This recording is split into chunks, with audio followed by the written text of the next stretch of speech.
में संतों के द्वारा और कुछ पुराणों में होगी तो संतों ने इसको वर्णित कर रखा है कि शबरी पिछले जन्मों में क्या थी, एक रानी थी, एक क्षत्राणी थी। यहाँ ज्यादातर अपने ठाकुर बंदूरी ज्यादा दिख रहे हैं, है ना? तो ध्यान से सुनना यह कथा। कौन थे पिछले जन्म में? एक क्षत्राणी रानी थी। एक बार अपने राजा के साथ में घूमने के लिए प्रयागराज के मेले में पहुंची। कहाँ पहुंची? प्रयागराज के मेले में। और प्रयागराज में तो देखा होगा जब कुंभ का मेला लगता है तो उसमें एक से एक संत वहां पधारते हैं। तो वहां संतों का जमावड़ा हो रहा था और ये उस मेले में घूम रहे थे। रानी ने उन संतों के कीर्तन को सुना, सत्संग को सुना, तो इसका मन किया कि मैं बैठ करके सत्संग सुन। किंतु जो राजा थे वो बोले कि देख, तो एक राजा की पत्नी है, महल में रहने वाली है, ऐसे अनायास कहीं बैठना अच्छी बात नहीं है, इसलिए चलो फिर कभी मौका मिलेगा फिर सुनेंगे। और जहाँ वे रुकने का मुकाम था, जैसे वृंदावन धाम में आए, हम यहाँ रुके हुए, ऐसे वो कहीं रुके हुए थे और लेकर के चले गए। और रानी का मन तो वही लगा था संतों की शरण में कि इतना सुंदर सत्संग चल रहा था और मेरे पति ने मुझे सत्संग नहीं सुनने दिया। तो विचार करने लगी कि ऐसा जीवन किस काम का, ऐसा ठाट बाट किस काम का, ऐसा राज वैभव किस काम का जो भगवान से दूर करे, भगवान का भजन न सुन पाए, भगवान का सत्संग नहीं कर पाए।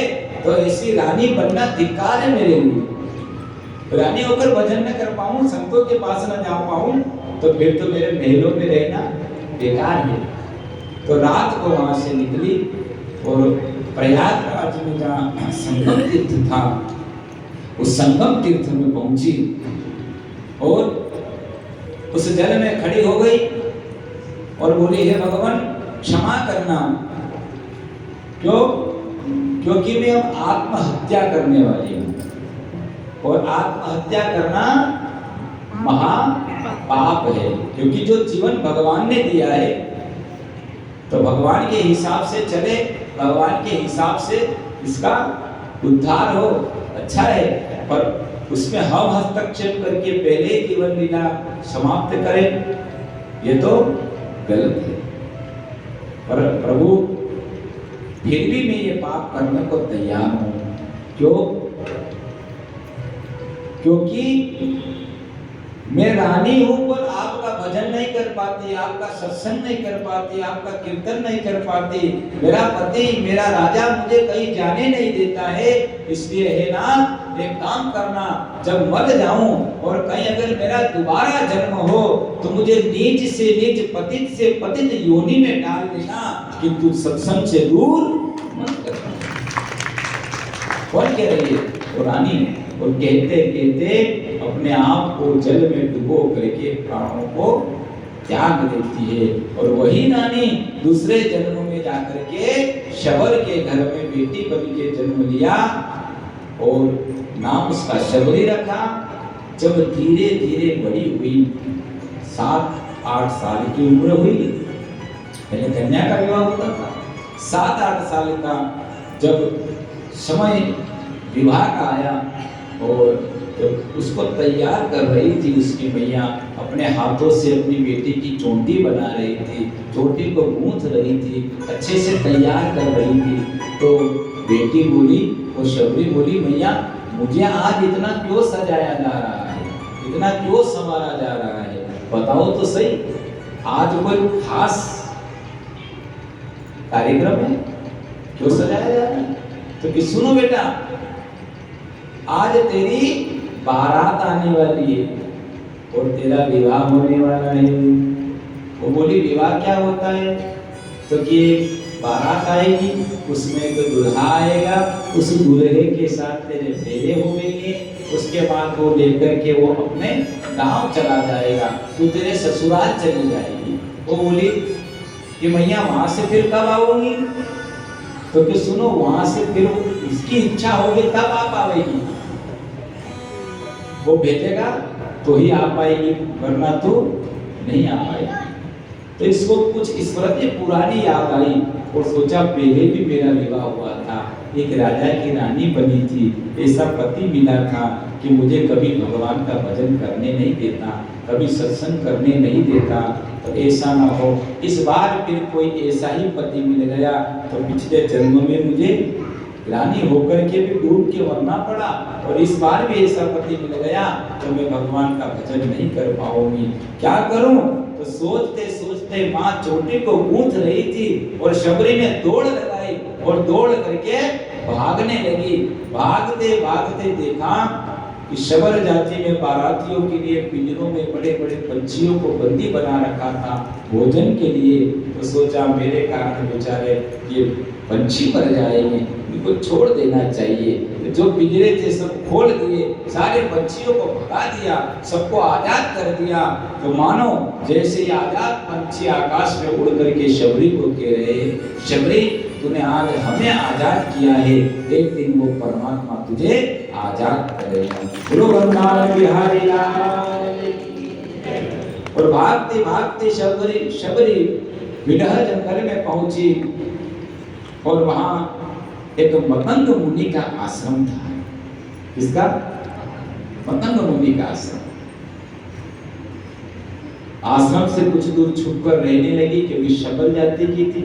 सुबह 3 बजे उठती, जाकर के झाड़ू पोछा लगा करके आ जाती, फूल आदि बीन करके रख दिया किया करती थी, और रोज का यही क्रम। तो गुरुजी ने सोचा कि ये रोज सुबह सुबह साफ सफाई करना, पूजा की थाली सजा लेना, फूल रख देना, ये कौन करता है? ब्राह्मणों से पूछा क्या तुम करते हो? सारे ब्राह्मण शिष्य बोले नहीं, तो ये काम नहीं करते। तो कि फिर कौन करता है, जरा पता लगा। तो पता लगाया, तो रात को छुप गए 2-4 शिष्य, और यही जल्दी उठ करके आए 2-3 बजे।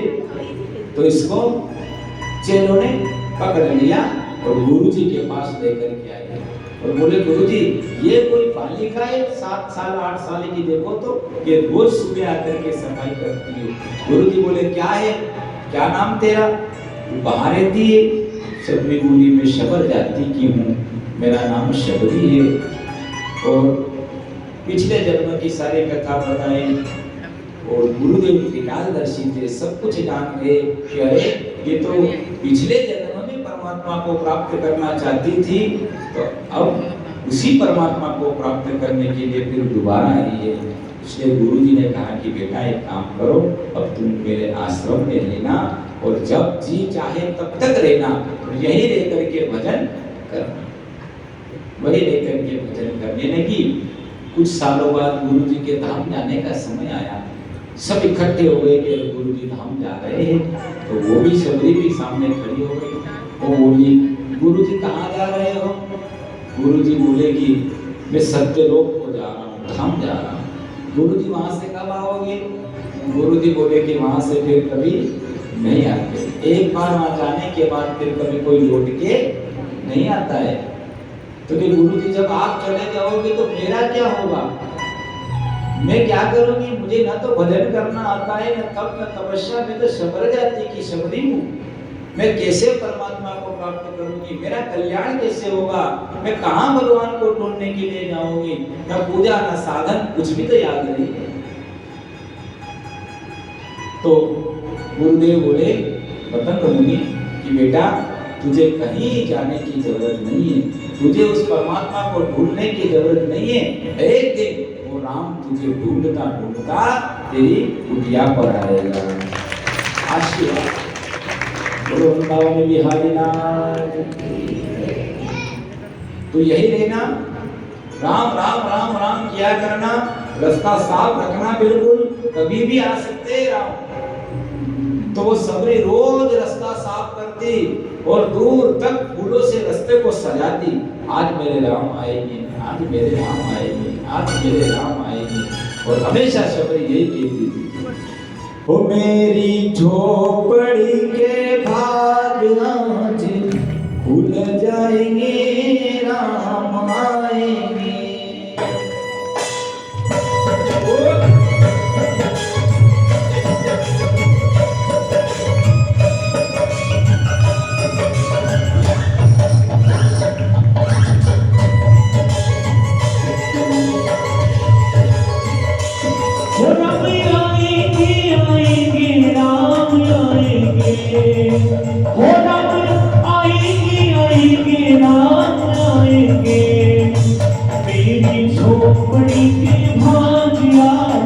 खुल जाएंगे राम आएंगे। ओ मेरी झोपड़ी के भाग्या खुल जाएंगे राम आएंगे।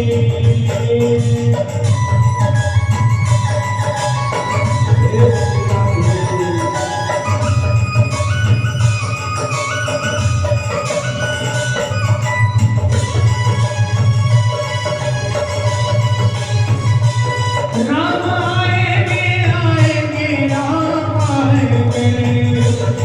मेरी झोपड़ी के भाग्य खुल जाएंगे